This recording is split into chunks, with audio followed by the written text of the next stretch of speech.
My first day of making music on a home computer was back in 2012 August, and after attempting to do that almost every single day for 12 long years, I eventually declare myself to be sucking at mixing. But that is not the most difficult thing to digest. In fact, I discovered this thing almost 6 years back, that I really suck at mixing. But the problem is that 6 years ago I started believing that I am a failure in music making. I never understood that music mixing and music making, even though they are kind of branches of the same tree, but they are not the same branch.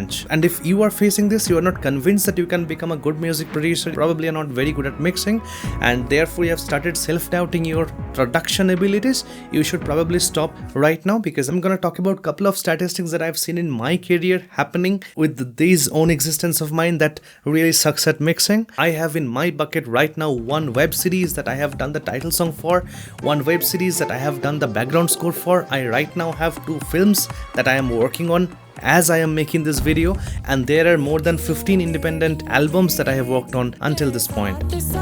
So what I believe right now, and I see a lot of people around me believe the same, especially when you crawl a little bit up and look beyond the pool of music producers who are also self-doubting themselves just like you would figure out that people really do not mix up these two things. Audio engineers have a special place, they have their own respect, they have their own credibility stuffs. Music producers have their own special place, they have their own respect and credibility and stuffs. Nobody is really messing up these two things except the self-doubting music producers, which we all are in the beginning of our careers. So there are a couple of things that I have eventually experienced that you need to have with yourself in order to become a good music producer. One set of things is the knowledge, and another set of things is the tools, okay? So speaking from the knowledge perspective, the kind of musical genre you generally associate yourself with, that will dictate whether you need a lot of music theory or a little bit of music theory. And when I say music theory, it's very simple. It's just understanding of 3 simple things, that is scales, chords and harmonies. And these are again interrelated. So if you understand one, it's very easy to understand the other, and vice versa. From the knowledge perspective, we also need to analyze a lot of songs, how the hit songs are generally made, what is a reggaeton beat, for example. If you're attempting, let's say, an EDM music, then what are the kind of things that need to be there in order for that music to become an EDM music at the first place. So this kind of stuff, right? A little bit of analyzing, that's definitely necessary if you're trying to make good music.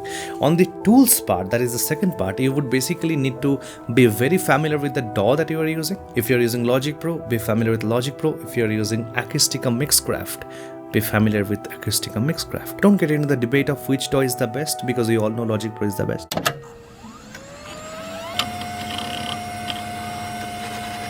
The second set of things that you need in your toolset is definitely going to be good sounds. You can make good music without having good quality sounds. You cannot make good quality music. When I'm saying good quality music, I mean to say that the sound really sounds good, that the source material is recorded on a high quality microphone in a high quality studio ambience, and therefore creates a superior quality listening experience. So the listening experience, and therefore the sound quality of your samples, is equally important as the understanding of music theory and implementing that to create the music at the first place. And last but not the least, one of the most important items in your toolset is going to be your EQ, compressor, reverb, delay, etc.